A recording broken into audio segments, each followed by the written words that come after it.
मैं आपके यहाँ जरूर खड़ा हूं, लेकिन इसका मतलब ये नहीं है कि आप मेरी सरकार के ऊपर अब इल्जाम पे इल्जाम लगाए। आपके पास अगर सबूत है, सबूत पेश कीजिए, अदरवाइज इसको बोलने से पहले 10 बार आपको सोचना होगा। सीता सोरेन उस वक्त धोखा दी जिस वक्त उनका भाई बेटा जैसे मुख्यमंत्री हेमंत सोरेन जिस वक्त जेल गए थे, उस वक्त उसने परिवार को छोड़ा। इससे शर्म वाली बात तो हो ही नहीं सकती। आपने जो निरंजन जी सवाल किया है, आप इसके बारे में बताइए, आप क्या जानते हैं? आपके पास सबूत है? आपके पास कोई साक्ष्य है? इस तरह के इल्जाम लगाने से पहले 10 बार आप सोचिए।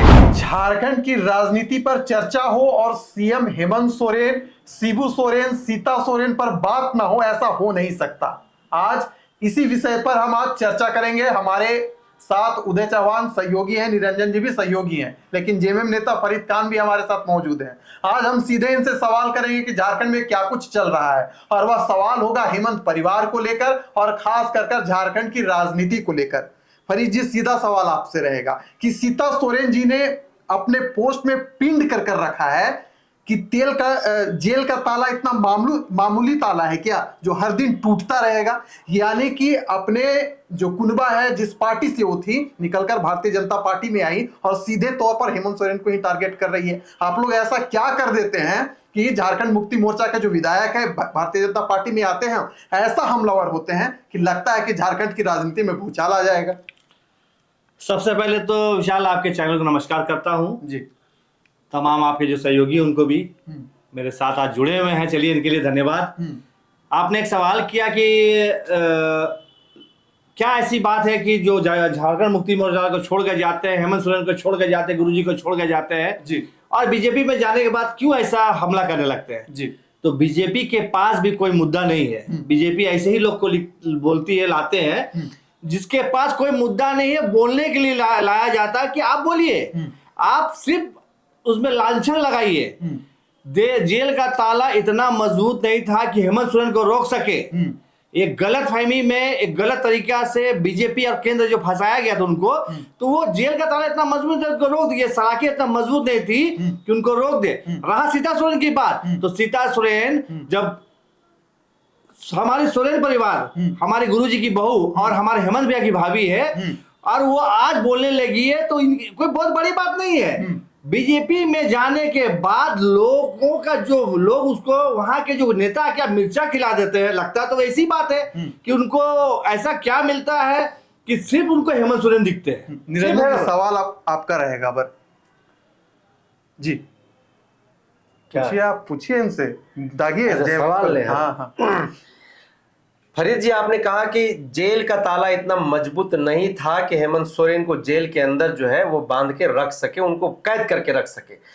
आखिर ऐसा कारनामा आप लोग किए ही क्यों थे कि आप लोगों को जेल तक जाना पड़ा?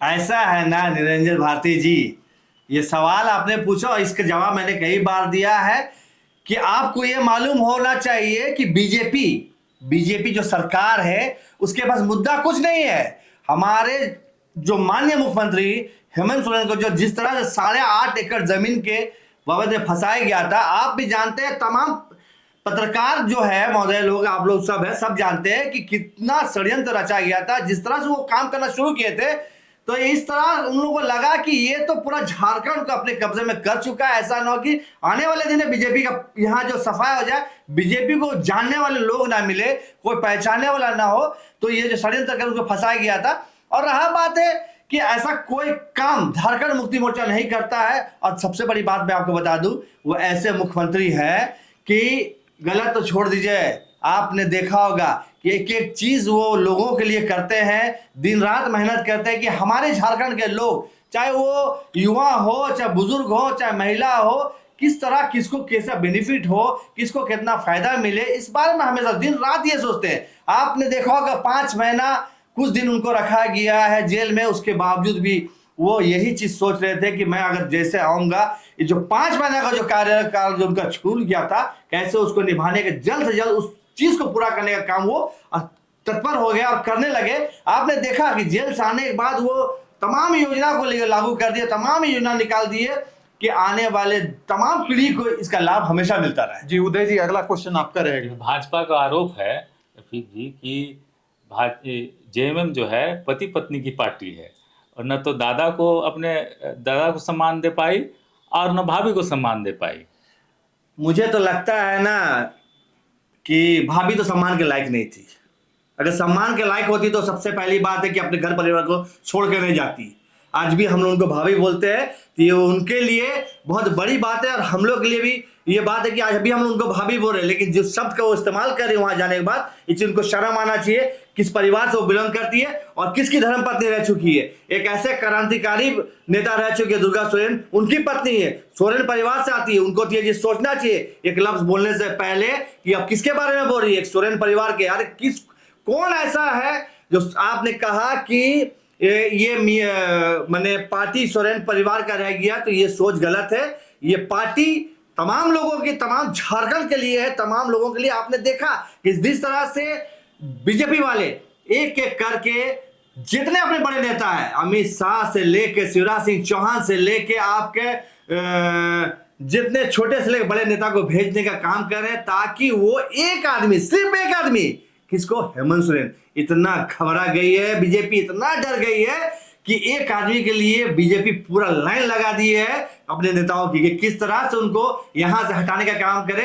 लेकिन झारखंड की जनता, आदिवासी, मूलवासी, अल्पसंख्यक, दलित सब समझ गए हैं, इनकी चाल को समझ गए हैं, एक एक चीज को जानते हैं कि अगर हेमंत है तो हिम्मत है, और हेमंत है तभी झारखंड की तरक्की है, वरना ये बीजेपी वाले लूटने का काम करेंगे। 136 करोड़ बकाया आज तक नरेंद्र मोदी को बार बार पत्र लिखने के बाद नहीं दे सक रहे, तो सोच लीजिए आने वाले दिन में क्या हाल करेंगे झारखंड का ये बीजेपी वाले।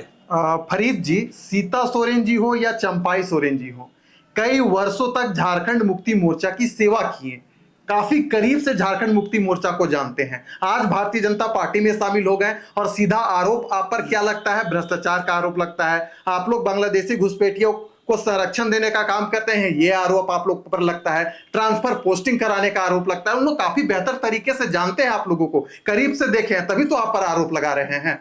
आज जो आपने कहा कि हमारे पूर्व मुख्यमंत्री चंपाई सोरेन जो आरोप लगा रहे हैं कि घुसपैठी हो रही बांग्लादेश, उनके पास मुद्दा भी नहीं है। बीजेपी एक उसको चॉकलेट दे दी है कि ये बात आप सबको खिलाते रहिए, तो वो काम में वो लग गए हैं। उनके पास कोई मुद्दा नहीं है। आपके चंपाई सोरेन जी के पास ट्रांसफर का बात जो करते हैं, उनसे पूछा जाए ये बात क्या ट्रांसफर का आप जो आज 1200 गाड़ी चला रहे हैं, यही देन है झारखंड मुक्ति मोर्चा किसी में रहे कि आपने एक से एक काम किया है, तब आप 1200 गाड़ी चला रहे हैं। आज आप बात करते हैं यही सोरेन परिवार, यही हेमंत भैया को, यही कल्पना सोरेन के बारे में आज बोल रहे हैं, यही झारखंड मुक्ति मोर्चा के बारे में बोल रहे हैं। तो आप अपने आप को उस जगह रख के देखिए कि आज जिस जगह है ना, वो देन है कि झारखंड मुक्ति मोर्चा आप उस लायक पहुंचा है कि आज आप बीजेपी में जाके 10 तरह का सवाल और 10 तरह की बात को आज रखने का काम करें। वो आपने कहा कि बांग्लादेश घुसपैठी, कहां है बांग्लादेश घुसपैठी? मैं पूछना चाहता हूं माननीय हेमंत चंपाई सोरेन जी से,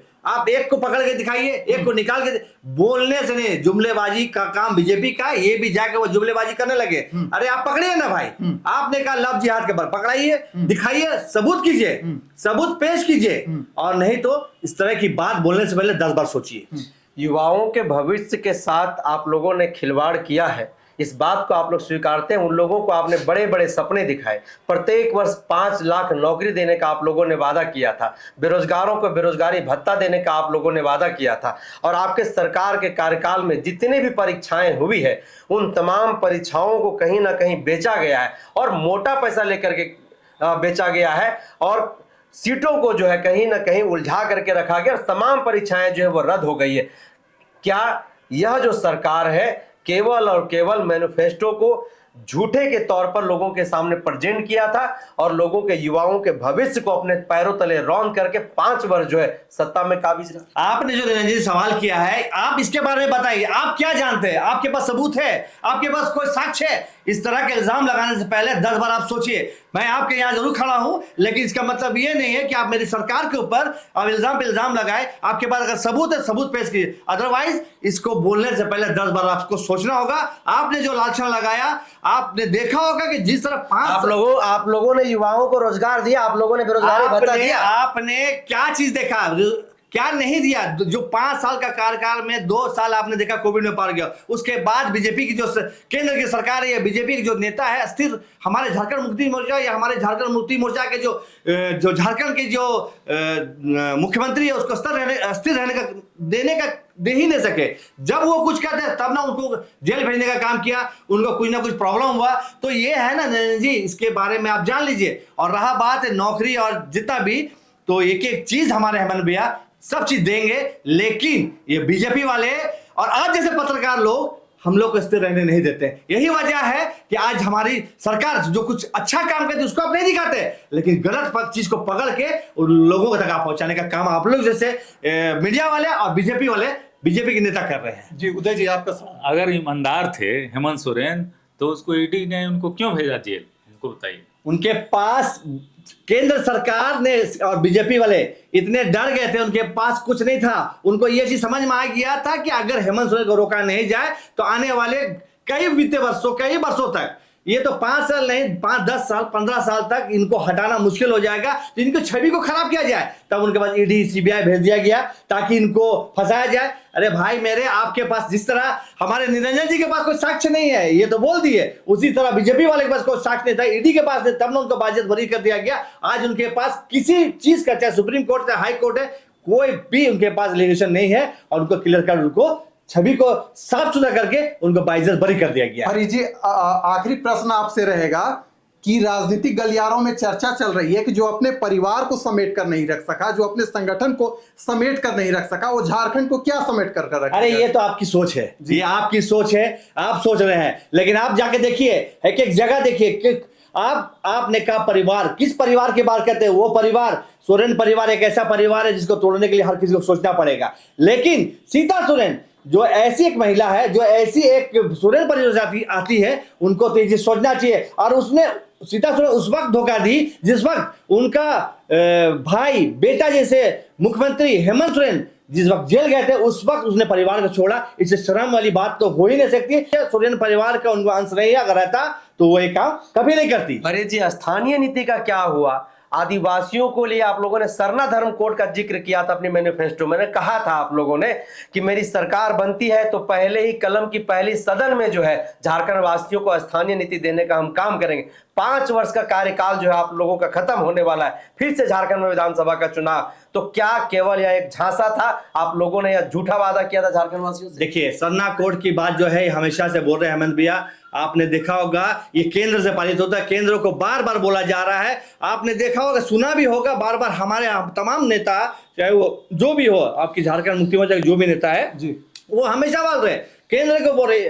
अभी जमशेदपुर में हमारे नरेंद्र मोदी आए थे, अमित शाह जी आए थे, राजनाथ सिंह आए थे, सबको बोला गया कि धर्म को, सरना धर्म को लागू किया जाए। उन लोगों ने इस बात में एक बात कोई चर्चा नहीं की। ये चीज तो उनको सोचना चाहिए, घुसपैठ उनको देखना चाहिए, हर चीज उनके अंदर में आता, लेकिन वो कभी नहीं चाहते, झारखंड का भलाई नहीं चाहते, आदिवासी का भलाई नहीं चाहते, वो इसलिए कभी सरना धर्म को पालन नहीं करेंगे। ये उनकी सोच है। हमारा माननीय मुख्यमंत्री का सोच हमेशा पॉजिटिव रहा है, हमेशा हर चीज को लेकर चले हैं, दलित हो, अल्पसंख्यक को, आदिवासियों को, तमाम को साथ में लेकर चले और आने वाले दिन में लेकर चलेंगे। और देखिएगा आने वाला विधानसभा में जीत के जब झारखंड हमारी सरकार जो बनेगी, झारखंड मुक्ति मोर्चा की सरकार जो बनेगी, ये जो चीज जो बकाया है, जो बचा हुआ तमाम चीज को लागू करेगी। चलिए, तो प्रश्नों का अंत नहीं है, जितने प्रश्न पूछेंगे उतने उत्तर मिलेंगे। लेकिन इस साक्षात्कार को हम यही करते हैं समाप्त। दीजिए हमें इजाजत।